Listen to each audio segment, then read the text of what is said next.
Hey everybody, I'm Tom Vassell. I'm Mike DeLisio. And today we are taking a look at Deities, which is, hang on. Here we go. You're one of ancient gods, the ancient gods, revered and feared by young Civ. With your help, your people are going to thrive and prosper. Wait, where was that in the game? Oh, it's there. You're prospering all over the place. This is an abstract game. 100%. Which is based on the ancient game of Othello, sort of, I think. Yeah, I definitely think that if anyone has played Othello, you could say that and they'll say, oh, I kind of get it. It's the flipping of the tiles. There's much more than that. Sure. And Mike's going to show you. All right, here we see a game of Deities set up. In the game, what you're going to be doing is taking turns for a set number of rounds depending upon player count. 4-player game is 7 rounds, 3-player game is 8 rounds, 2-player game is 9 rounds. There are a couple of ways the game can end earlier than that, but typically it'll go in a round-based fashion. And you are trying to gain the most points. On your turn, you're going to be going through a pretty simple 3-step process. The first thing you're going to do is you're going to place a village token and activate a divine line. All right, so everyone starts out the game with one of these village tokens randomly, and the game is seeded with 4 village tokens in the central area of the board. This is the recommended setup for the first couple of games, but it doesn't have to look like that, but that's kind of what they recommend for your first few games. Each of these village tokens are double-sided, and they're going to show a resource on either side. So in this case, this is showing rice, but it's also telling you on the back side of this token is stone. All right, so you can see stone, and it tells you again on the back side is rice, and you'll see why that is important in a moment. So you're going to go ahead and place this token on the board, and you are going to activate a divine line. So the rules are relatively simple. You do have to place a village token adjacent to another one that can be diagonal, and you cannot place it in a spot where there's already a token. And it has to be done in such a way that you can create a divine line. All right, so let me explain how that works. A divine line is essentially a line of tokens that have the same beginning and ending resource. So I couldn't place this one here because it has rice at the beginning and stone at the end. However, if I placed it this way, this would be valid because I've got a stone here and a stone there. All right, I also could have placed it down here. Let's say that I wanted to do this. Okay, so I went ahead and I placed that village tile there. I'm activating this divine line. The way it works is that you'll go ahead and get the resource on the first tile here, which is a stone. You'll flip over any tokens in the middle, in this case just one, you'd get a wood, and you knew what was on the other side because of the way the tile was set up, and then you get a stone. All right? So simple enough. You take one of the tiles that you have, one of the village tiles you have, you should just have the one. You place it down, activate a divine line, and then the next step on your turn is that you may build as many buildings as you want and can afford. So let's scroll down here a little bit to our player boards. Every player is going to have a board that looks like this in their individual player colors, and it's going to have the 3 different types of structure that you can build. You've got walls, which are level 1, temples, which are level 2, and towers, which are level 3.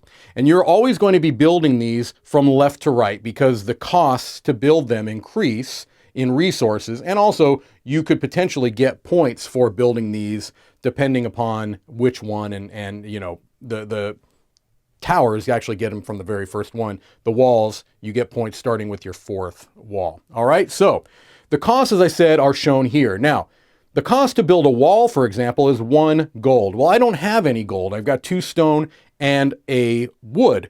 But at any point on your turn, you can always freely trade resources, and it's 2 of any one resource will get you a gold. The return is not as good. You can turn in a gold for any one resource. So I could essentially take these 2 stone that I just earned on that turn.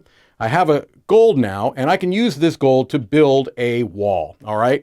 Now, the only place I can build this wall is on this particular village tile. The reason being is that you cannot build structures on those 4 central tiles. So right now, I have built a wall right here, and this is potentially going to be gaining me some resources or points, depending upon if this gets activated in another divine line, either by myself or a different player.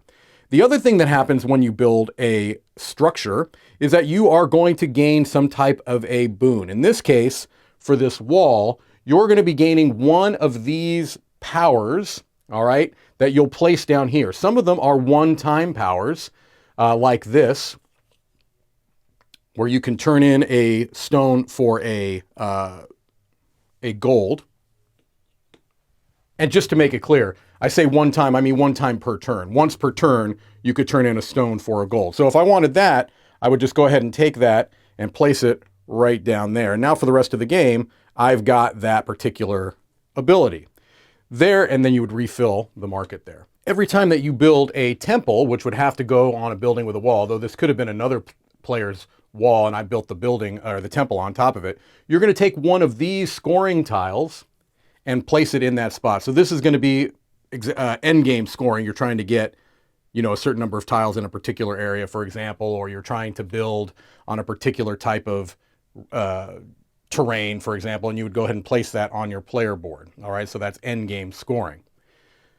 So essentially that's a turn. You place a village tile, you activate a divine line, build any buildings that you can or want to, and then to end your turn, you'll go ahead and draw another village tile. Those will be kept secret, but for the purposes of what we're doing, I'll be happy to let you see that. All right, and then the next player in clockwise order would go ahead and take their turn, and you would continue to do this until either the round for the particular number of players would trigger, or there are two other ways that the game can end. It can end if if any one player builds all their buildings, or if all four of the sanctum scorings have occurred. So let me explain just briefly what sanctum scoring is. All right.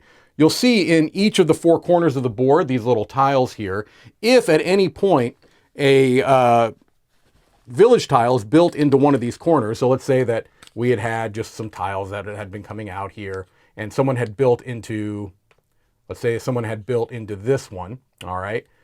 Maybe they had done rice here. That would be a nice divine line there.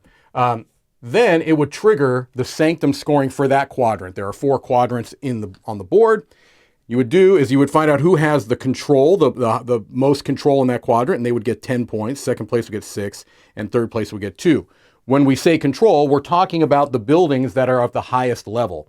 So let's say, for example, that instead of this situation, we had this situation. Now, in this case, yellow would have control of that spot because they are the highest building. If blue had come back again and built on top, then again, now blue would have control of that particular spot. You're going to see who has the most control. At the end of the game, if you do not trigger it by all four of those scorings, these get flipped over and you still are going to evaluate the scoring at the end of the game, but they'll be for lower amounts of points.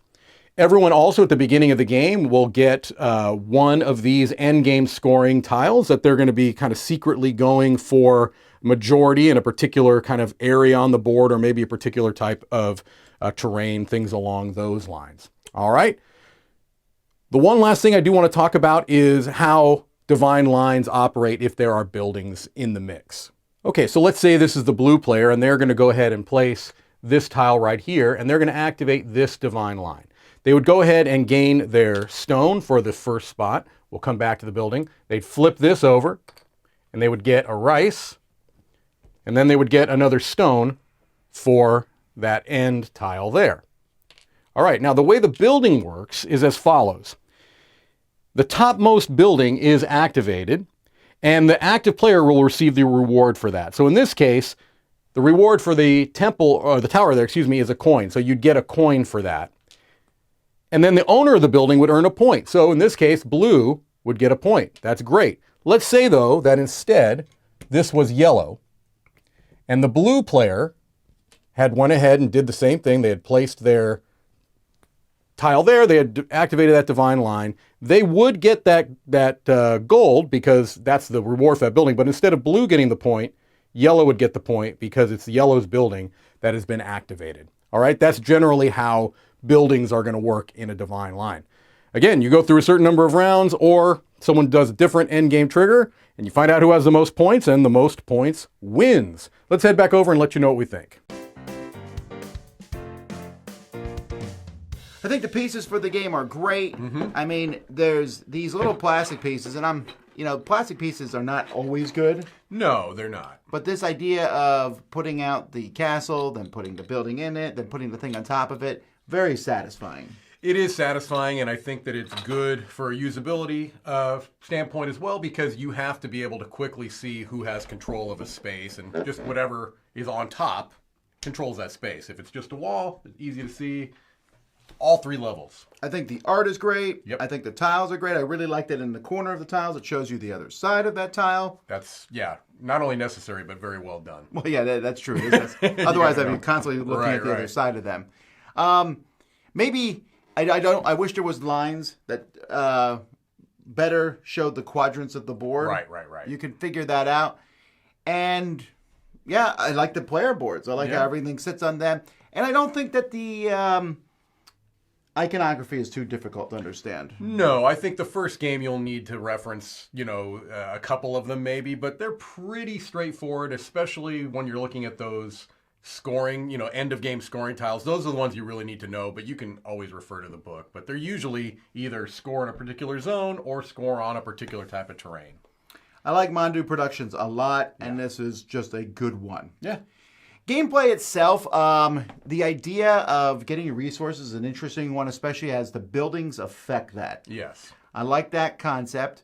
I like the idea of you can choose to build, you're going for area control. Right. You want to shoot for the corner.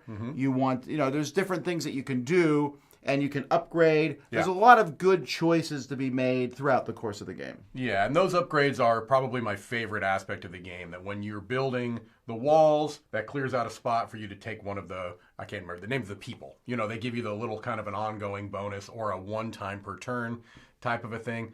I like that a lot. That's probably my favorite part of the game. And you'll be surprised at how quickly the game plays. The game plays pretty quickly. In fact, someone's calling me about it right now. Right, that's right. They're going to have to wait until this review is over. I think Deities shouldn't get phone calls. You would think, right? All right, but the game plays pretty quickly. It's not very long at all. And yet, not a huge fan of the game. And that's because of luck. I'm a big fan of, I don't hate luck. I like dice. I like drawing tiles. My problem with this game is it's punctuated by a few. Luck can happen a few times in this game and swing the whole game.